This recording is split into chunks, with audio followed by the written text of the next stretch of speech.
ನಮಸ್ಕಾರ. ಲೋಕಾಯುಕ್ತ ದಾಳಿ ಟಿವಿ. ಬೆಳಗಾವಿಯಲ್ಲಿ ಇತ್ತೀಚೆಗೆ ನಡೆದಿದ್ದ 15 ದಿನದ ನವಜಾತ ಶಿಶುವಿನ ಸಾವಿನ ಪ್ರಕರಣಕ್ಕೆ ಈಗ ಭಯಾನಕ ತಿರುವು ಸಿಕ್ಕಿದೆ. ಮಗು ಸಹಜವಾಗಿ ಸಾವನ್ನಪ್ಪಿಲ್ಲ, ಬದಲಾಗಿ ಸ್ವಂತ ತಂದೆಯೇ ಮಗುವಿಗೆ ವಿಷ ನೀಡಿ ಕೊಲೆ ಮಾಡಿರುವುದು ಪೊಲೀಸರ ತನಿಖೆಯಲ್ಲಿ ಬಯಲಾಗಿದೆ.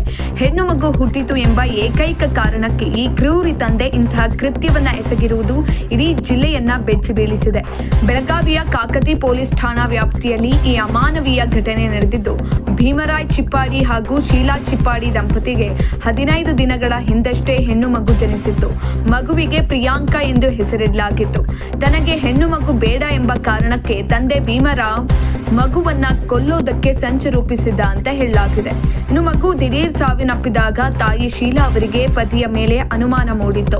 ತನ್ನ ಗಂಡನೇ ಮಗುವಿಗೆ ವಿಷಪ್ರಾಶನ ಮಾಡಿಸಿ ಕೊಲೆ ಮಾಡಿದ್ದಾರೆ ಎಂದು ಅವರು ಕಾಕತಿ ಪೊಲೀಸ್ ಠಾಣೆಯಲ್ಲಿ ದೂರನ್ನ ದಾಖಲಿಸಿದ್ರು. ಈ ದೂರನ್ನ ಗಂಭೀರವಾಗಿ ಪರಿಗಣಿಸಿದ ಪೊಲೀಸರು ತನಿಖೆಯನ್ನ ನಡೆಸಿದಾಗ ಭೀಮರಾಯ್ನ ಅಸಲಿ ಬಣ್ಣ ಬಯಲಾಗಿದೆ.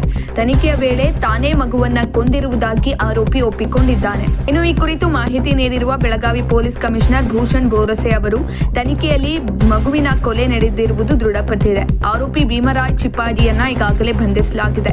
ಹೆಣ್ಣು ಮಗು ಎಂಬ ದ್ವೇಷದಿಂದ ಈ ಕೃತ್ಯ ಎಸಗಿರುವುದು ಪ್ರಾಥಮಿಕ ತನಿಖೆಯಲ್ಲಿ ತಿಳಿದು ಬಂದಿದೆ. ಇನ್ನು ಆರೋಪಿಯನ್ನ ನ್ಯಾಯಾಂಗ ಬಂಧನಕ್ಕೆ ಒಪ್ಪಿಸಲಾಗಿದೆ ಅಂತ ತಿಳಿಸಿದ್ದಾರೆ. ಇಂದಿನ ಕಾಲದಲ್ಲೂ ಹೆಣ್ಣು ಮಗು ಎಂಬ ಕಾರಣಕ್ಕೆ ಹುಟ್ಟಿದ 15 ದಿನದ ಹಸುಗೂಸನ್ನ ಕೊಲ್ಲುವ ಮಾನಸಿಕ ಸಮಾಜಕ್ಕೆ ಕಳಂಕವಾಗಿದೆ.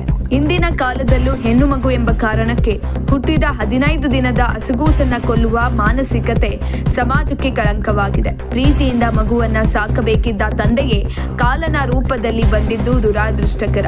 ಸದ್ಯ ಆರೋಪಿ ಭೀಮರಾಯ್ ಜೈಲು ಕಂಬಿ ಎನಿಸ್ತಾ